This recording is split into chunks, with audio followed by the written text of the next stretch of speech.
¿Qué le pasó al cuarto mandamiento? Si Dios hizo una lista de 10, ¿por qué uno quedó fuera de la lista? Si Dios es el mismo y Él no cambia, ¿por qué iba a cambiar sus propias palabras? Vamos a descubrirlo aquí en Bíblicamente. Éxodo 28 dice, acuérdate del día de reposo para santificarlo. 6 días trabajarás y harás toda tu obra, mas el séptimo día es reposo para Dios, no hagas en él obra alguna. Ahora la Biblia dice que Él no hará nada sin que primero se lo revele a sus profetas. Y en toda la Biblia no hay ninguna profecía que sugiera que uno de sus mandamientos iba a ser eliminado o sujeto a modificación. Sí, Leica, lo que pasa es que el día de reposo se le dio únicamente a los judíos. Es que eso no cuadra con lo que dice Levítico 23, de que las mismas reglas se aplicarán tanto al extranjero como al nativo, o con lo que dice Isaías 56:6, y a los hijos de los extranjeros que sigan al Señor para servirle y que amen su nombre, y a todos los que guarden el día de reposo para no profanarlo, yo los llevaré a mi santo monte. De hecho, en el libro de Génesis, cuando Él apartó y santificó el día de reposo, ni siquiera existían los judíos. Sí, Leica, lo que pasa es que ese mandamiento iba a estar vigente por un tiempo y luego iba a terminar. Sí, pero ¿y entonces qué hacemos con Éxodo 31?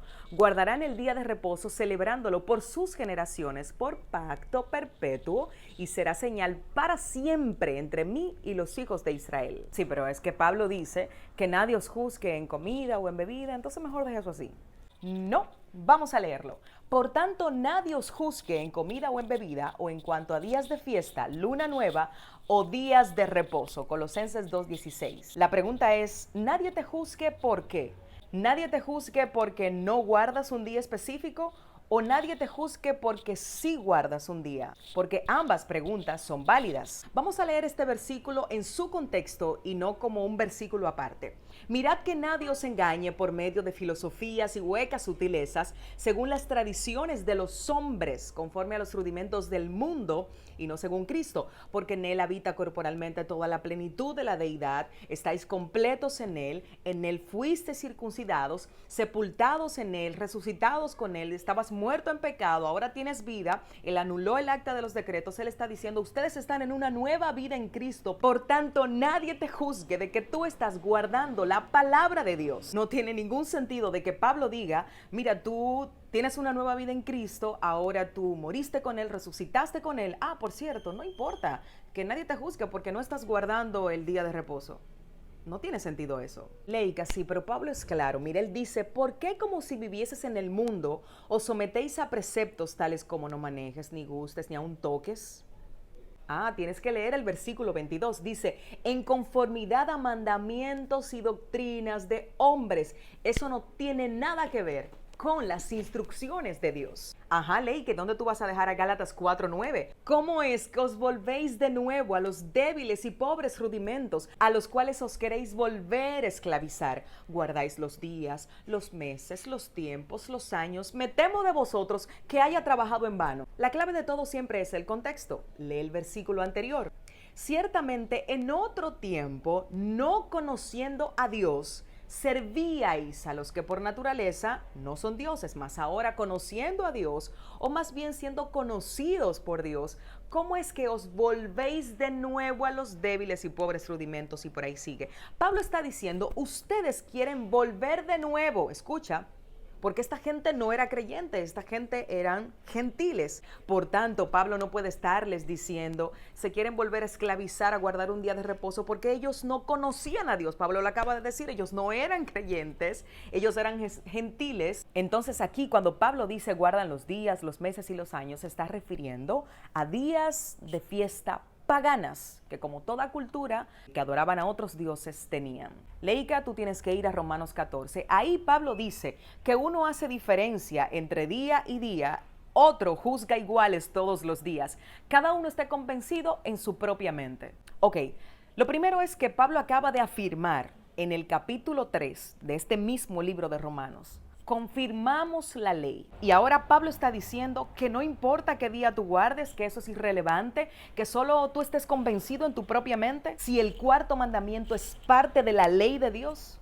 O Pablo está contradiciéndose a sí mismo, o hemos leído dentro del contexto lo que queremos leer. En primer lugar, todo el capítulo 14 de Romanos es sobre comida. Muy probablemente hubo algún debate sobre los que querían comer vegetales, los que querían comer carne, los que querían ayunar, porque habla de abstenerse de comida. El que se abstiene, para el Señor se abstiene. Muy probablemente habla de ayuno. Cuando viene a ver, había un debate de también en qué día ayunar. Pero que Pablo esté sugiriendo que el cuarto mandamiento lo puede modificar no es posible, porque ahí mismo lo hubiesen apedreado. O por lo menos tendríamos a grandes historiadores destacando este cambio tan notorio de que Pablo acaba de modificar la ley de Dios, a la cual no se le puede añadir ni quitar. Olvídate de eso, Leica. Los discípulos se reunían el primer día de la semana y no el sábado. Míralo aquí, Hechos 20.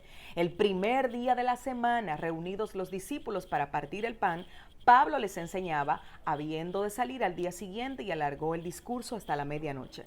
Dime. Tú sabes que cuando leemos esto, nuestra mente está programada para uno imaginarse primer día de la semana, un domingo por la mañana, en un culto dominical, ¿verdad que sí? Pero lo cierto es que en la cultura hebrea, el primer día de la semana comienza el sábado al atardecer, y al final del Shabbat hay una cena en la que comparten el pan. Es decir, que esto sucedió al finalizar el Shabbat y ya era de noche. De hecho, el verso 8 dice que había muchas lámparas en el aposento alto donde estaban reunidos. Si fuera de día, no necesitarían lámparas. De hecho, Pablo dice que alargó el discurso hasta la medianoche. Sí, Leica, pero las ofrendas se recogían el primer día de la semana. Míralo aquí en 1 Corintios 16. Cada primer día de la semana, cada uno de vosotros ponga parte según haya prosperado, guardándolo para que cuando yo llegue no se recojan ofrendas. En este momento quiero que busques tu Biblia y te darás cuenta de que la palabra día está en cursiva. Y cuando ves un texto en cursiva en la Biblia, significa que fue añadido por los traductores o que no está en el lenguaje original. La palabra griega aquí es Shabbatón, que significa semanas. Lo que la frase aquí dice es el primero de semanas o primero de los sábados, tal como lo traduce la Biblia del Jubileo o las Sagradas Escrituras del 1569. Y si conoces las fiestas hebreas, muy probablemente se está hablando de las 7 semanas que se contaban hasta llegar a Pentecostés. Por eso es que en el verso 8 el contexto dice que Pablo quiere quedarse hasta Pentecostés. Si el día de reposo no fuera relevante, Jesús no hubiera hecho mención de él, hablando de los últimos tiempos en Mateo 24. Oren para que vuestra huida no sea en día de reposo. Ahora entonces, ¿quién cambió el día de reposo del sábado al domingo? Te lo voy a leer del Boletín Universo Católico del 14 de agosto de 1942.